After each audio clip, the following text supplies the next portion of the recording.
So if you follow this channel for any length of time, you know I believe Palantir is a sneaky growth stock.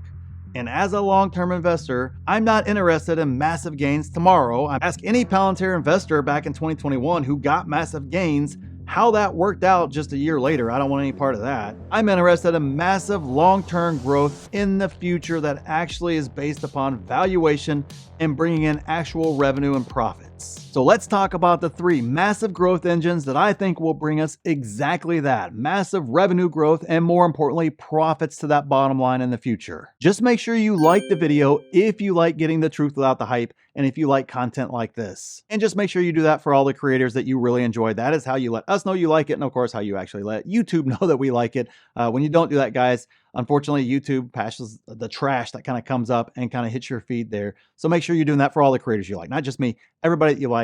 Make sure you do that for all of them as quick as possible. All right, so number one is healthcare. All right, guys, I don't think it's a mystery that US healthcare is a complete mess, and the vast majority of the healthcare around the world is stuck in the dark ages of time.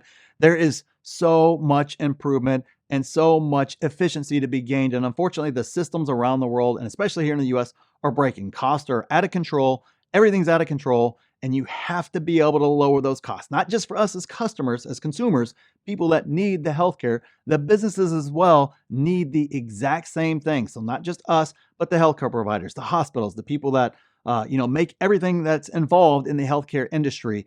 That is just a massive, massive TAM that is going to have a reckoning at some point in time, because the cost cannot continue to skyrocket and this be a sustainable path for everyone. Now, I understand different governments have handled differently. Obviously, different parts of the world have done a better job, some of them worse than us. But here in the US, it is a total mess all the way around. And unfortunately, our politicians, neither on either side, are going to be able to solve this problem. And I understand they have some tentacles out there, but there is so much untapped potential out there to really make this a right, because there's going to be big winners. Whoever the heck figures this out is going to be a massive winner in those spaces, and is going to be able to squeeze out a lot more profits than everybody else as government gets more involved in cost controls and stuff like that. And there's actually a government component to this as well. I mean, right here in the US, right, we have Medicare and Medicaid. We all know those are a mess as well.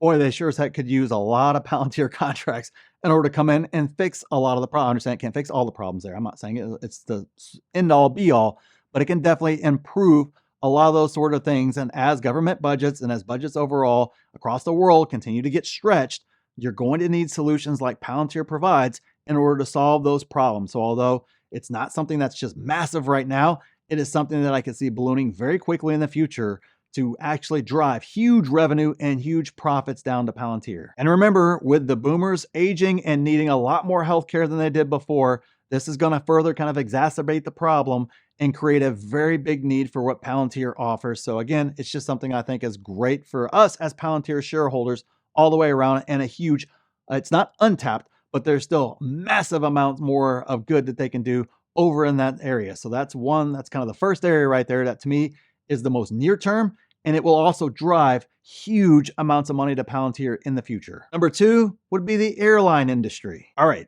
let me be clear and upfront with this and to kind of set the stage here with airlines. They are essential. We all hate them. We'll get into that here in just a second as to why, but they are essential. The government is going to consider them essential. They are essential for the running of a global economy there. So we understand that they're going to get bailouts, and a lot of other things are going to be there for them in regards to airlines, but they are horrible run businesses. And outside of kind of the post shutdown explosion where they saw record profits, where they saw, record people traveling and everything else, that's starting to die down. You're starting to see that in the earnings for this year. You're seeing a huge softening and all that sort of stuff.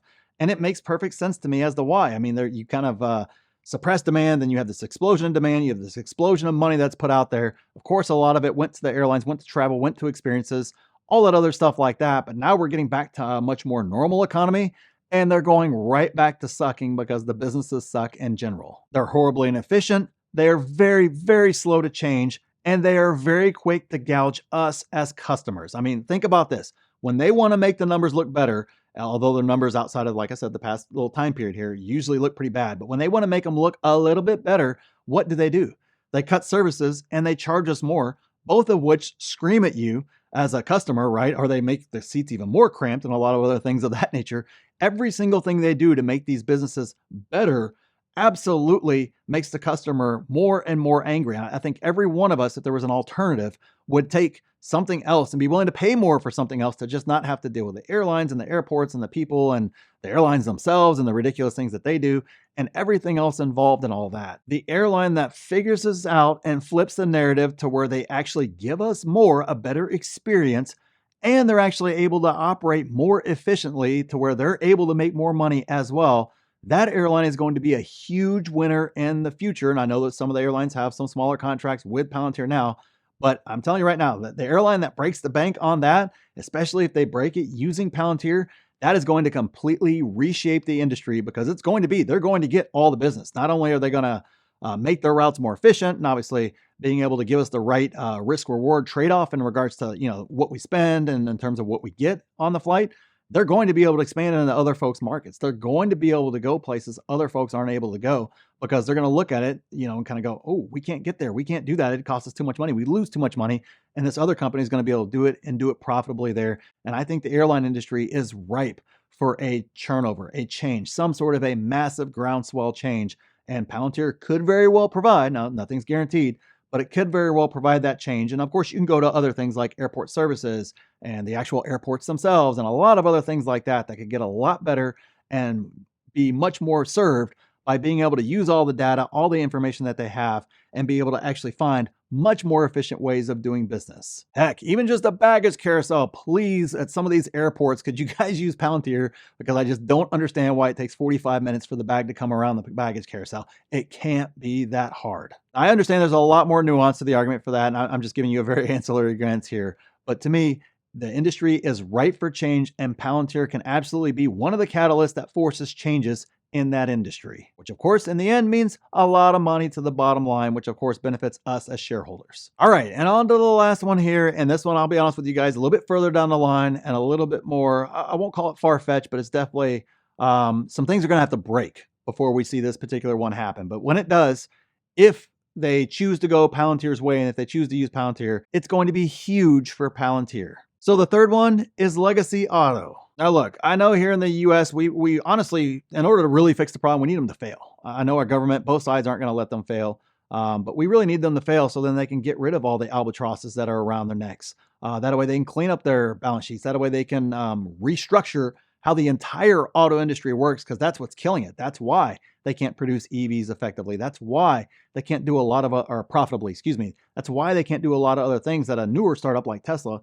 can do very, very easily, and Tesla can move much more nimbly, not just because of the talent and a lot of other things like that, but in general, even if you're running those style businesses, there's so many albatrosses that keep you from being able to do the things that Tesla does. Even if you took Elon Musk and plugged him over into GM, man, he could change a lot of things. He could definitely make it better, but there's no way he could replicate, turn GM into Tesla again without some major, major changes in the actual industry. Since I know Elon's not going over to GM, and I know that, hey, they're probably going to get bailed out at some point in time. How do we kind of bridge that gap? How do we make them better? And I think that right there is where Palantir can come in and kind of create that niche and really figure out how to make those businesses work better. I'm sorry, a lot of those companies just need to cut a bunch of lines, but they don't know, I don't think they know specifically which lines to cut, which vehicles to cut. I think that Palantir would uncover a lot of that sort of stuff, uncover a lot of inefficiencies, uncover a lot of contracts that they need to let die, and, create a new contract with a new vendor, all those sort of things like that I just believe they have a lot of data.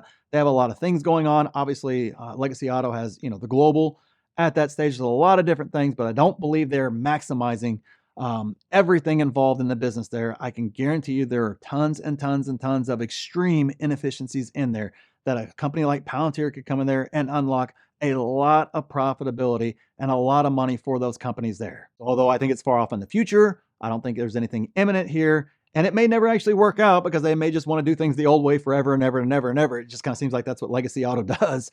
But nonetheless, if one of the companies decides, hey, let's bring in Palantir as kind of a last shot, we're going to go bankrupt anyways, let's bring them in here, try to see if they can figure this out. If they're able to get in there and really make huge strides, it could really transform the auto industry on the back end there. So it's in the future, but it's definitely something I believe Palantir could have a huge impact on, and an industry that could have a huge impact on. So those for me are kind of the three big future growth drivers that not a lot of folks are talking about right now, but could absolutely drive huge profits to the bottom line in the future, which is what I care about with this stock and why I'm so excited about this stock over the long term. And if you want to see all my buys and Palantir in real time, see my complete watch list, complete with price targets for Palantir and 16, 17, 18 other stocks, and so much more, make sure you check out the pinned comment, guys, for a membership to my group where you get that. Plus you get 5 courses, you get access to free coaching, you get access to the best 6, 7, and 8-figure Discord out there, helping you become a better investor. You can jump on our live Q&As. You can talk to me anytime you want.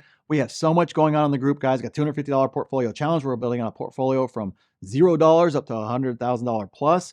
From scratch there, we got 3 of us participating in it, along with all of our members participating as well. Everybody posting all their buy and sell alerts and everything else within those accounts. It's so much fun, guys. Make sure you check out the pinned comment, see if a membership's right for you. And click this video here if you want to see exactly what I'm buying in this market. And click here to see my exact plan for this market. Thanks for watching, and we'll see you in the next one.